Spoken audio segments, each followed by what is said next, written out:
রাস্তার কি অবস্থা আপনারা দেখতে পাচ্ছেন। ধুলো দেখেছেন আপনারা, এই ধুলোর ভিতরে আমরা চলছি।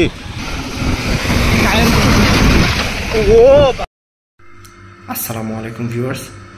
রিসেন্টলি আমার যে বাইকটা আছে ভিভো A10, এই মডেলটা নিয়ে আমি খুলনার দিকে গেছিলাম। সো নোয়াপাড়া পর্যন্ত চলে গেছিলাম। এটা তখনও প্ল্যান ছিল না। যখন ফেরত আসার সময় ওখানে যে ভাঙাচোরা একটা রাস্তা আছে, ওই রাস্তার একটা ভিডিও করতে চাইছিলাম ফেরত আসার সময়, যেহেতু দেখছি ওরকম রাস্তা খুবই জঘন্য। সো রাস্তা খুবই ভাঙাচোরা, ওখানে খুবই রিস্কি ওইটা। তো আমি ভাবলাম যে ভিডিও করি একটা। তো ওই ভিডিওটা আমি যখন করতেছিলাম তখনই মাথায় আইডিয়া আসলো যে ওভারঅল এক্সপিরিয়েন্সটা শেয়ার করি, যে কেমন রাস্তা, বাইক আসলে অত দূর চলতে পারবে কি না, খুলনা পর্যন্ত যাওয়ার মতো অ্যাবিলিটি আছে কি না, সব কিছুর একটা মোটামুটি টেস্টিং হয়ে গেছিলো। যদিও অর্ধেক রাস্তা গেছি, গিয়ে আবার ফেরত আসছি। সো এটা একটা Jessore to Noapara up down video. আপনারা দেখেন, তাহলে আপনারা বুঝতে পারবেন।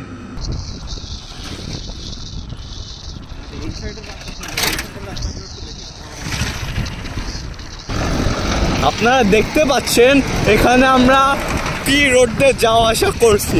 ধুলোর ভিতর ধুলো, তার ভিতরে ধুলো, এর ভিতরে এই পাশে রাস্তা তৈরি করা হচ্ছে, যার কারণে আমরা ঠিকভাবে দেখতে পাচ্ছি না। হেলমেট খুললে হেলমেটের রোডের যে অবস্থা খারাপ আপনারা অবশ্যই বুঝতে পারছেন। হেলমেট খুললে মাথার ভিতরে ধুলো, ধুলোর ভিতরে মাথা, যার জন্য আমরা তাকাতে পারি না, চোখ খুলতে পারি না। রাস্তা, থ্যাংক ইউ হেলমেট, আলহামদুলিল্লাহ। কিন্তু যদিও সে আমার ড্রাইভার, তাই আমি তাকে একটু হাইফাই হেলমেটই দিয়েছি, যাতে তার কোনো অসুবিধা না হয়। ঠিক আছে। এই জায়গায় এত ভিড় কেন এখন? তখন তো ভালোই ছিল।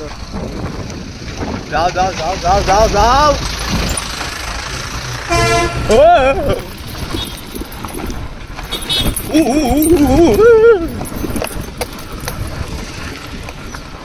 গড়াই, ডেঞ্জারাস গড়াই।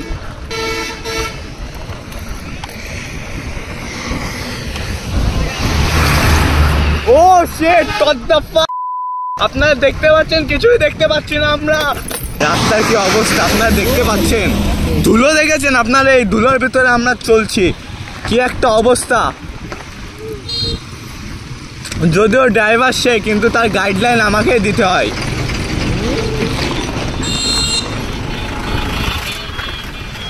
দেখুন দেখুন রাস্তার অবস্থা দেখুন আপনারা। অবস্থা আল্লাহ, আমি জানি না।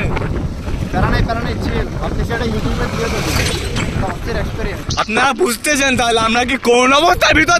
ও ভাই ভাই ভাই ভাই ভাই, তোমার রিয়াকশন অস্থির। ও এটা আসলে অস্থির ছিল না। এই রাস্তার অবস্থা এখন আসলে খুবই খারাপ, বাট এটা একটা টেস্টিং পারপাস। আমরা আসলাম যে আসলে এই ছোটখাটো একটা বাইক কতটুকু এন্ডিওর করতে পারে না। কিছু কিছু জায়গায় রাস্তা ভালো আছে, আর কিছু কিছু জায়গায় ওয়ার্ল্ড জঘন্যেস্ট রাস্তা। তো এভাবেই চালাচ্ছি, দেখা যাক। বাইকে এখন 50% চার্জ আছে, আর 40 কিলো অলরেডি চলছে, অলমোস্ট 39। সবথেকে বড় বিষয়, ইলেকট্রিক বাইকে যে নোয়াপাড়া পর্যন্ত মাইলেজ দিচ্ছে যশোর থেকে, এটা বিশাল ব্যাপার। হ্যাঁ হ্যাঁ, এটা ঠিক বলেছে। আমরা যে ইলেকট্রিক বাইকে করে যশোর থেকে নোয়াপাড়া পর্যন্ত চলে যেতে পারবো এবং আমরা আবার ব্যাক করে ফিরে আসতেছি, এই বিষয়টা কিন্তু অনেক বড় বিষয়। কারণ এইটুকু একটা বাইকে অল্প দামের ভিতরে আসলে এরকম এক্সপিরিয়েন্স পাওয়াটা খুবই আনএক্সপেক্টেড, কিন্তু এটা এক্সপেক্টেড করে দেখিয়েছে শুধু রিভো। এই তো মার্কেটিং দিয়ে দিলে তুমি একটা, মানুষজন তো গালাগালি দেবে। কেন? আরে মানুষজন ভালোটা বললেও বলে যে মার্কেটিং করছে নাকি।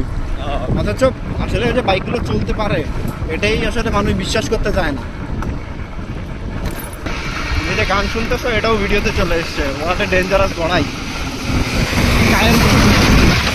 ও ভাই ভাই, আপনারা দেখতেই পাচ্ছেন আমাদের রাস্তার কি অবস্থা। আপনারা দেখুন, গড়াই যাচ্ছে, এই রাস্তাতে রূপসা চলে। আপনারা বুঝতেছেন এই সকল বড় বড় গাড়ি ঘোড়ার ভিতর দিয়ে আমরা ছোট্ট একটি বাইক রিবনে আমরা নোয়াপাড়া টু যশোর যাওয়া আসা করছি। রিভোর জার্নিটা অ্যামেজিং। যশোর থেকে নোয়াপাড়া কন্টেন্ট বানানোর কথা চিন্তা তো করিনি, কিন্তু হঠাৎ করে যেহেতু চলে গেছি তো ভাবলাম যে একটা ভিডিও বানায় ফেলি। আমরা কিন্তু এখন যশোরে যাচ্ছি। আমরা কিন্তু এখন মেনলি আছি রূপদিয়া রোডে। রূপদিয়া রোডটি পার হলে আমরা চলে যাবো বকচরে। বকচর থেকে আমরা মনিহার, মনিহার থেকে আমরা যশোর। রেটিং যে এত করা সম্ভব অবিশ্বাস্য। আমরা আজকে মেনলি কন্টেন্টটা তৈরি করতে চাইছিলাম না, কিন্তু হঠাৎ করে আমরা ঘুরতে বেরোইছিলাম। যেহেতু আমরা ঘুরতে বেরোইছি সেহেতু আমরা ভাবলাম আজকে একটু খুলনার দিকে আমরা যাই। সেই হিসেবে আমরা যাইতে যাইতে নোয়াপাড়া পর্যন্ত চলে গেছিলাম। সেইখানে হ্যাঁ, আপনারা চাইলে এই রিভো A10টি নিয়ে আপনার খুলনা চলে যেতে পারবেন, কিন্তু আসার কোনো গ্যারান্টি নেই। হ্যাঁ, ওখানে যে একদিন চার্জ দেওয়া লাগবে, তারপরে ওই দিন রিকমেন্ড করবো না আসার, পরের দিন সকালবেলা এসে রাতের বেলা জার্নি খুবই ডেঞ্জার।